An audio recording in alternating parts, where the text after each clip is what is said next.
parang nafe-feel ko na na yung mga makakapanood nito or yung mga nakakapanood nito ngayon, talagang napapaisip na sila na after you open the minds of the viewers, opportunities nung jobs na ganito, malaking tulong talaga to. Malaking tulong talaga to, Miss Cath.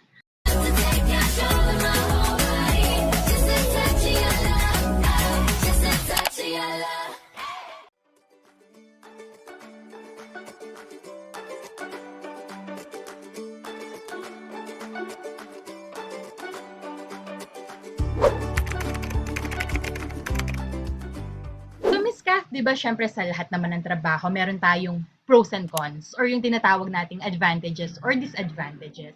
Unahin natin yung advantages, Miss Kath. Ano sa tingin mo yung advantages ng ganitong klaseng trabaho?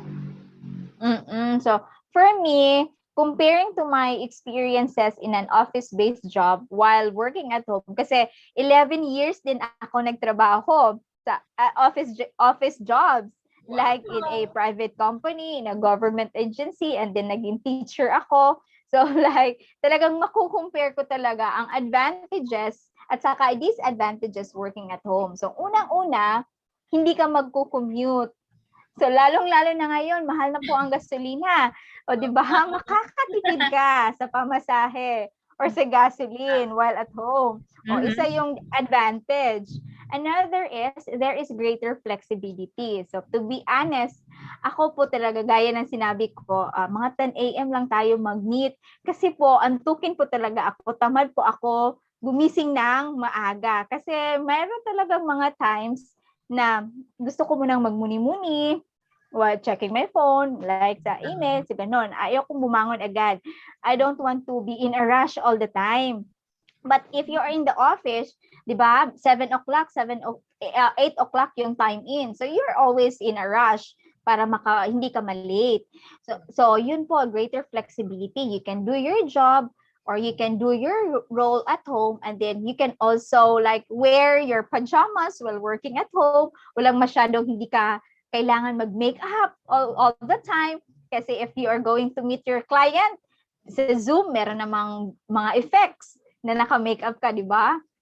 So yun po, if non-voice job naman, hindi naman mo kailangan palaging face-to-face. So pwede kang mag-work na hindi pa naliligo. So, yun po ang pangalawang advantage. Another is, your day is often less stressful. Para sa akin, hindi ako masyadong stressed, to be honest. When I was a teacher, sobrang stressful kasi maingay yung mga students, tapos meron kang paperwork na tatapusin, tapos meron ding si boss na ipapagawa sa iyo. So, talagang stressful siya. While at home, you can control your own stress. And if na-stress ka na, you can take a break. And also in my case, yung working area ko is also my bedroom. So nasa tabi lang yung bedroom. Yung bed. Yes. So like if na-stress ako, like I will take a nap for a while or break or mag-Facebook lang ako, and then babalikan ko yung work. So less stressful siya.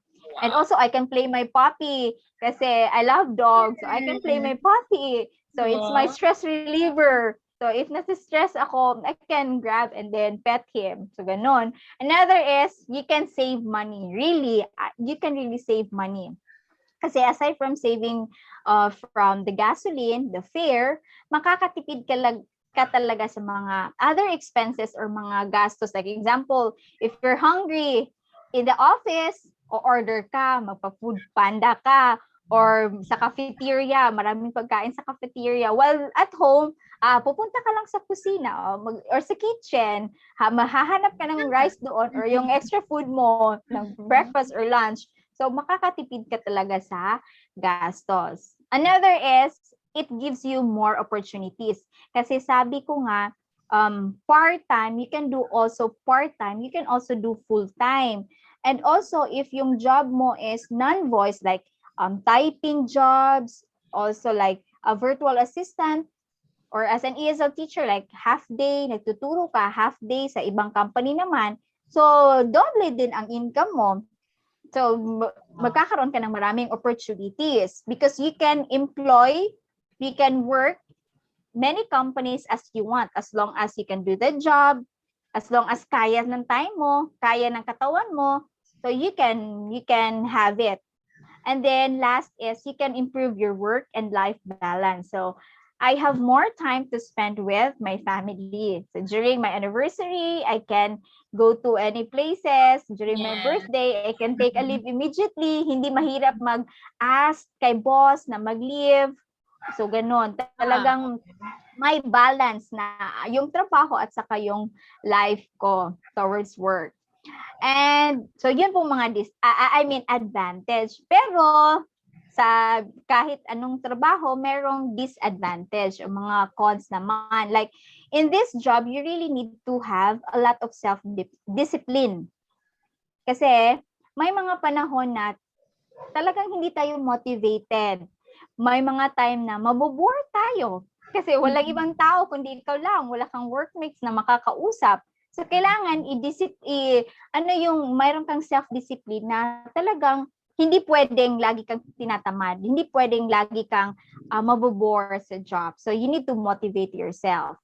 Another is it's hard to shut down your job or your work or your responsibility.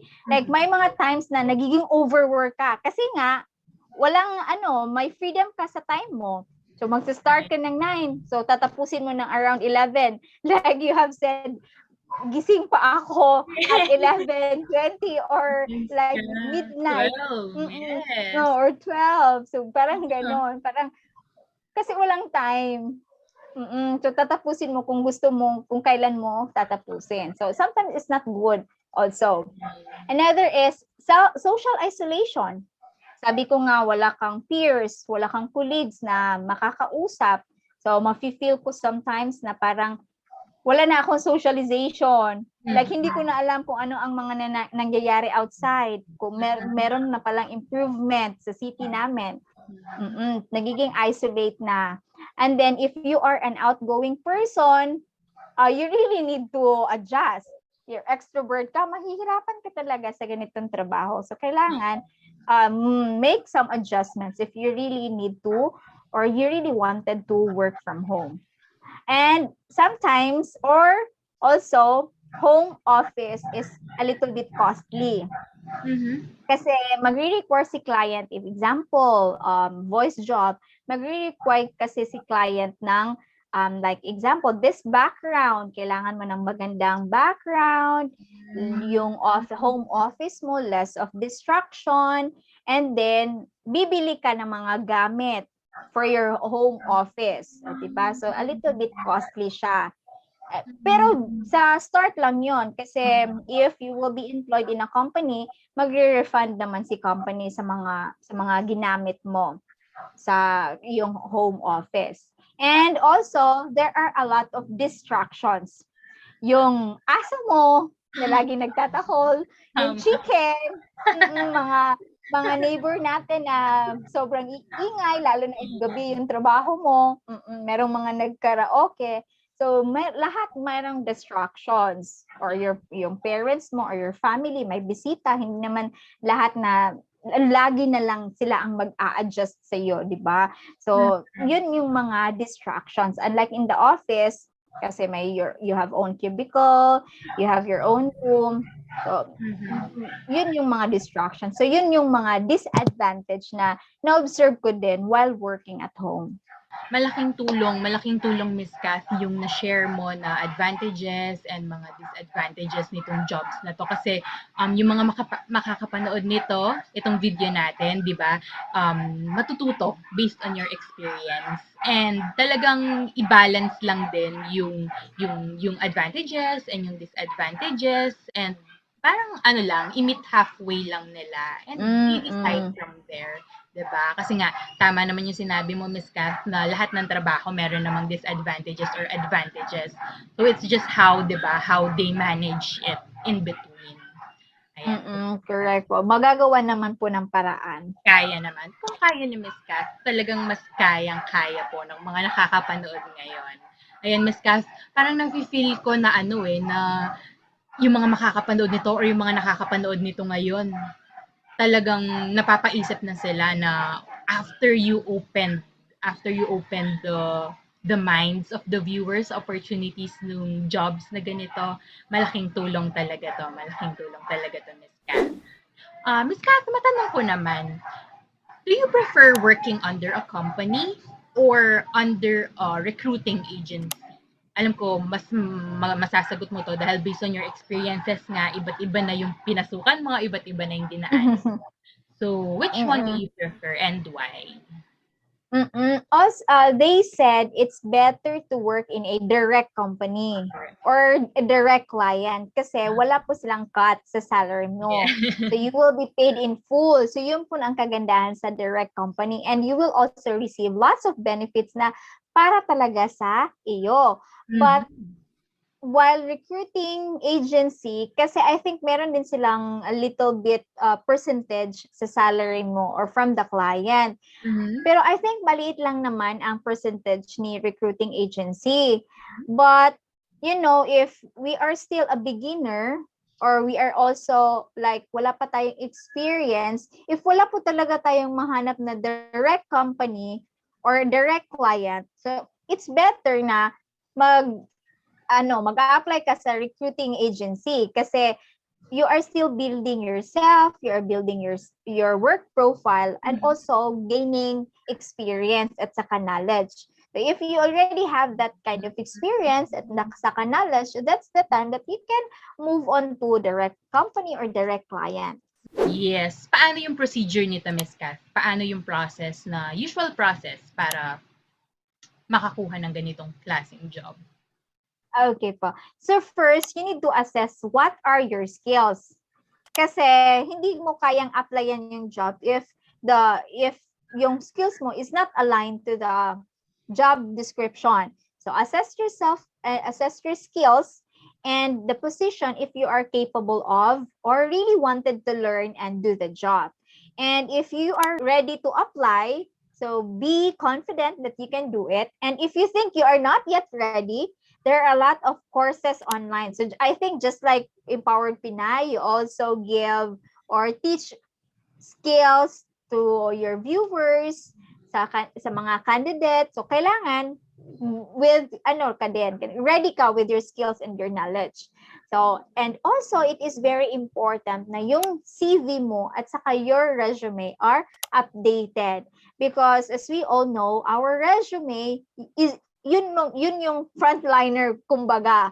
Yun ang unang makikita ni recruiter or ni hiring manager. So we need to make sure na it is appealing at saka can really caught their attention na from the resume pa lang, interesting ang applicant na ito.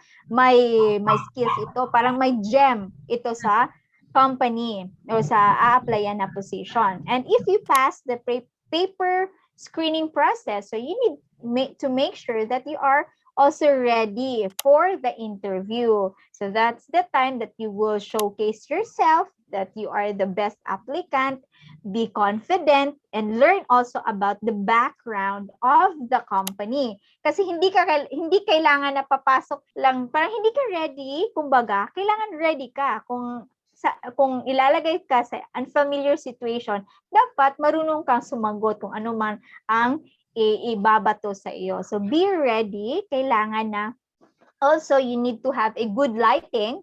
Kailangan makita ni client yung mukha mo kasi kasi merong mga hiring managers na titingnan yung facial feature mo or titingnan yung if appealing ka ba as a applicant or yung makikita niya na ito parang may sincerity. So kailangan may good lighting ka din. Light makeup and also decent attire. Also your environment should be less of distraction.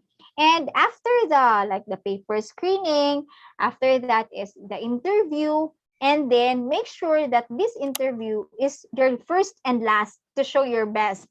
So hindi kailangan na may second interview pa, relax lang ka sa first interview. So hindi, give your best shot. And then there are also companies that requires you to have an English online exam or skills exam. It depends po. And meron din companies na one interview lang, tapos yun na, onboarding process na. Okay, it depends to the company. So, the regular process is filling out the online registration form, and then wait for the interview, and then assessment, at saka if meron training, do your best sa training, and then or onboarding process, and then hire. Yun na. Hindi siya masyadong long ang process talaga. Ayan, Empowered Pinays. Alam kong marami tayong natutunan kay Miss Cath sa interview na ito. Pati ako, Miss Cath, ang dami mong naituro sa akin na hindi ko alam before pagdating sa work and earn from home jobs or topic. Ayan. Kaya Empowered Pinays, members, at sa lahat po ng nanonood ngayon, kung gusto natin mas matutunan pa ang earn from home jobs, opportunities, kung gusto natin mas matutunan pa talaga yung diskarte, yung mga opportunities na naghihintay sa atin na hindi natin alam, please follow and like Miss Cath's Facebook page. Please just type Sincerely Cath sa kanyang Facebook page at sa kanyang YouTube channel. Please hit like and subscribe sa YouTube channel ni Miss Cath. Sincerely Cath din. Search lang po natin yan. Sa lahat ng mga viewers ni Empowered Pinay, thank you po sa panonood at saka sana'y makatulong po ang episode na ito sa inyo upang makahanap kayo ng work from home jobs. And if you like more about earning from home to find companies for the best for you like non-voice, voice jobs, day shift jobs, and also side hustles, mga ESL jobs, please subscribe and search my YouTube channel, and also I have a Facebook page na kung saan I will share the company's hiring positions, and then maghahanap din ako ng mga companies, mga ESL companies na ipopost ko doon sa aking Facebook page. So you can also follow me to have more options about this earning from home jobs. So if you want to really earn while at home and in your most convenient time and in your most comfortable place, always remember education is not a hinder and our experience is not a hinder to earn money at home. Kailangan lang meron tong courage, meron tayong guts, at saka we need to do our best sa lahat ng mga jobs na a-applyan natin. So always remember also with the guidance of our God, also we need to pray na sana ito na talaga ang job na para sa atin. Ito na ang makakatulong sa ating family. So do your best all the time. And always prepare yourself and be confident na kayang-kaya natin gawin kung ano man ang gugustuhin natin. Ang ganda, ang galing ni Miss So Cath. yun lang po. Saludo talaga ako sa iyo, Miss Cath. Sabi ko nga, ang dami kong natutunan. Maraming salamat, Miss Cath. Kaya, mga Empowered Pinays, kung may natutunan din kayo kay Miss Cath, please comment down below sa ating comment section yung top lesson na natutunan nyo kay Miss Cath. At yung top comment with the most number of likes ay syempre may pa-prize tayo of 200 pesos GCash. Yung winners natin, i-announce natin sa susunod nating episode on our YouTube channel. So please don't forget again to hit like and subscribe sa Sincerely Cath YouTube page and sa Facebook page. Please follow or like Miss Cath's Facebook page, Sincerely Cath.